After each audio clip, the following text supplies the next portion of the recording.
Hi everyone, welcome back to my channel, and in today's video I would like to show you the Pagan Lenormand Oracle cards by Gina M. Pace and the artwork by Franco Rivoli. As you can see, I really love those cardboard packages.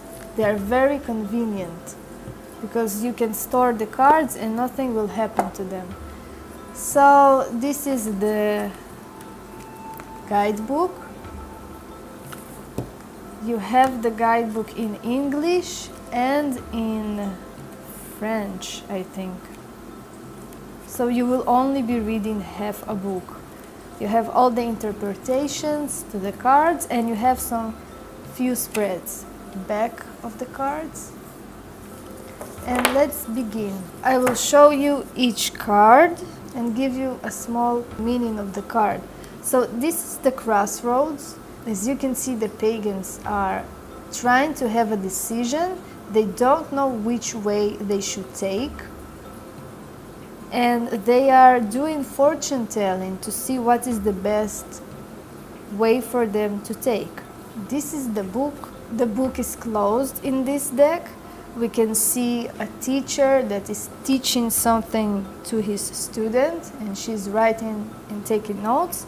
Here it's the Book of Shadows, and the book is closed, which means that something is hidden and secretive. Here we have the bouquet.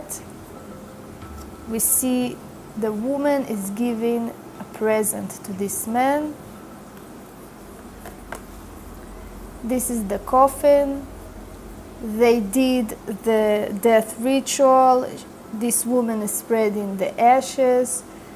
And the coffin is symbolized of ends, end of a cycle, death, stagnation, something that is closed.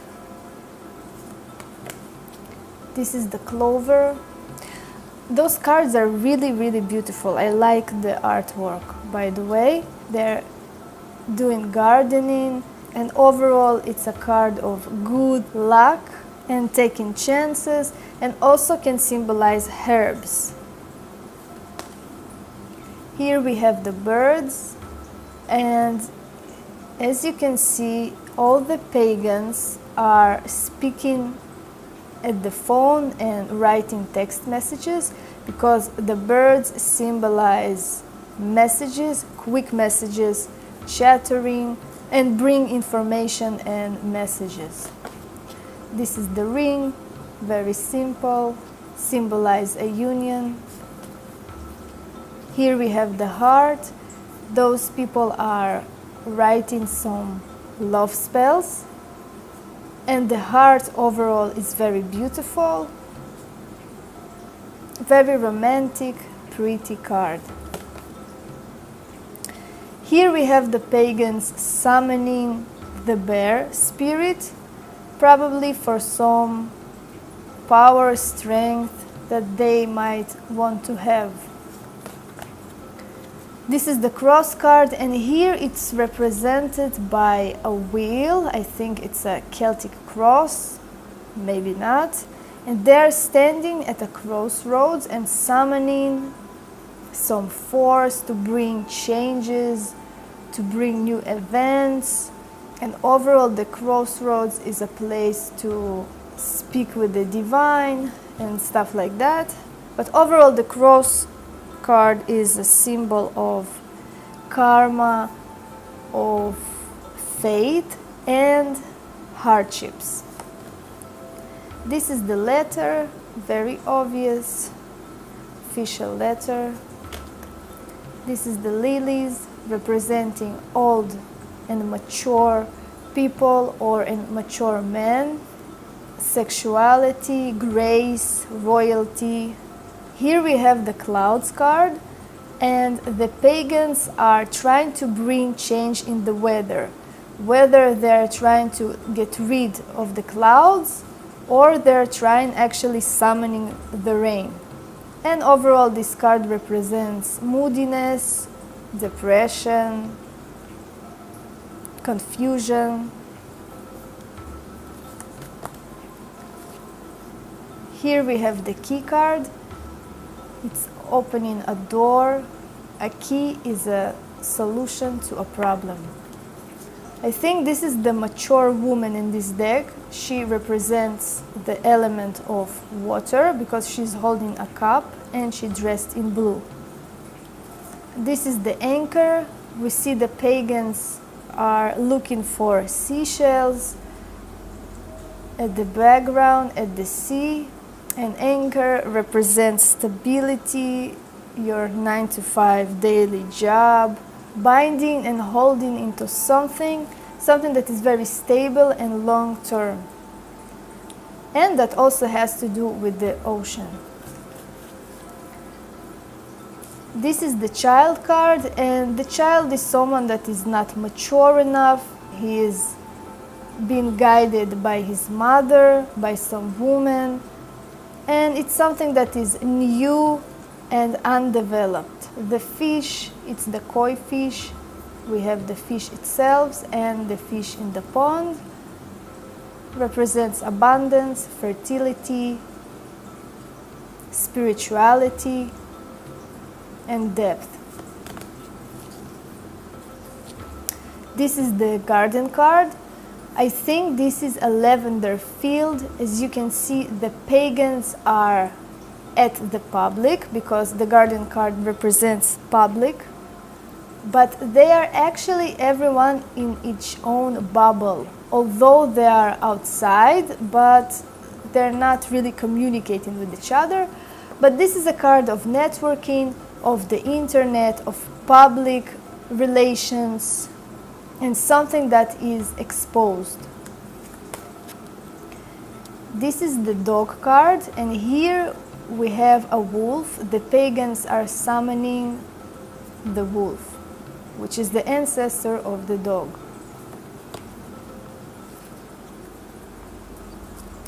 This is the mature man.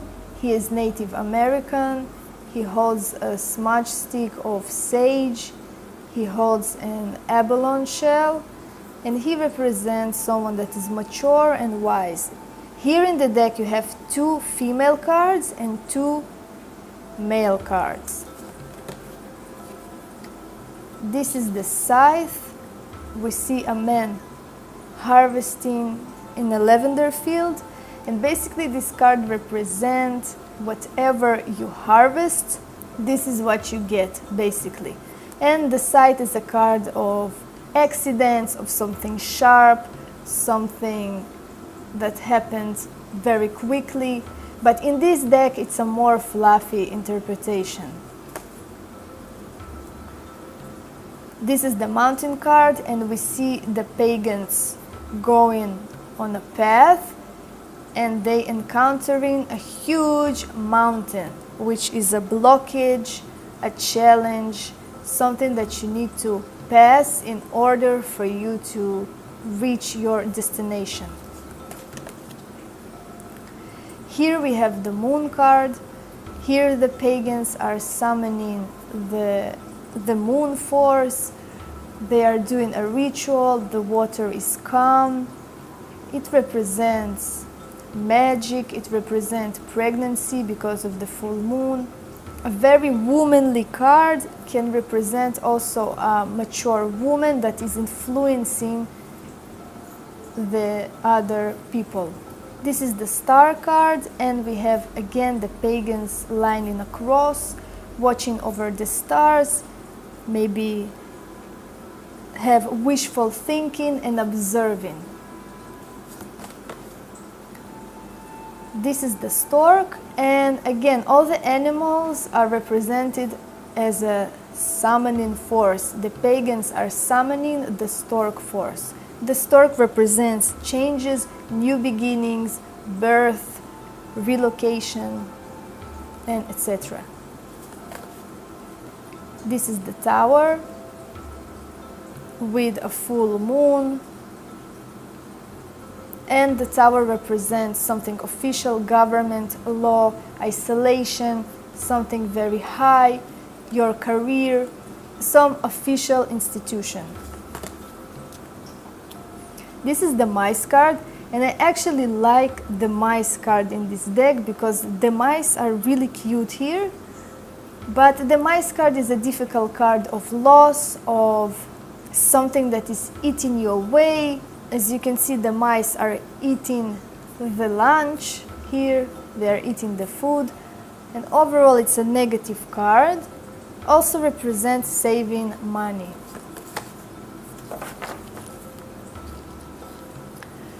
This is the fox card, and the fox, again, we see the pagans are summoning the force of the fox, and the fox is someone that is cunning, he is spying on someone, he's deceitful, but he also very clever and smart. This is the whip or the rod, very classical, represents conflicts, can represent sexual activity, can represent cleaning something and arguments and conflicts, and also doing physical exercise. This is the rider card. As you know, the rider brings messages. The rider brings announcements, information, something new, a carrier, email, mail, something very fast and quick. Here we have the younger man, and he represents, I think, the earth. He's wearing a green robe.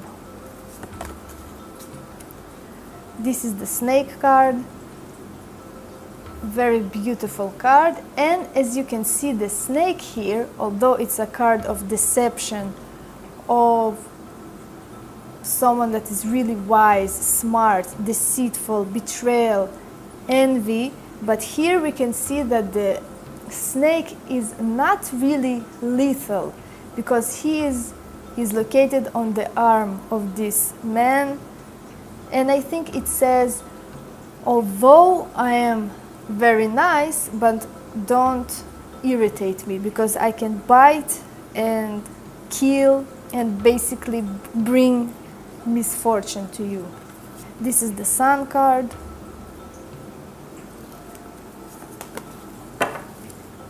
I think this is the young lady. She represents the air. This is the ship, adventure to a very remote destination, representing different countries, foreign people, refugees, something that is very remote, and vacations, the ocean, long distance travel. This is the tree card, very beautiful card. The pagans trying to manifest this tree to make him grow. The tree symbolizes family, your ancestors, genetics, a blueprint, some system, something that is very solid, very slow, and something that have deep roots. This is the home, and we see different pagans bringing some presents to this lady. And the home is basically a card of stability, of your physical body, of health sometimes, and some building. And that's it. So this is the beautiful Pagan Lenormand. I highly recommend this deck, but I recommend this deck only if you're feeling that you have interest in that deck. I think this deck is really good for analyzing rituals that you had done, and I think this is the basic reason that I'm going to use this deck, because you have a lot of magical symbols here, lots of magical and pagan symbols, and it's really beneficial to use it if you're doing some ritual, if you're trying to analyze how your ritual went for you. And also you can analyze negative programs that some people are sending to you or to your clients, and you can analyze how they did it, how the sorcerer worked, what kind of a negative energy they did, through what. And this is really, really interesting and a wonderful deck for these kind of methods. So basically that's it. Thank you for watching. See you in my next videos. And if you're interested in a private tarot reading with me or a Lenormand reading, visit my website coralapisoccult.com. Goodbye.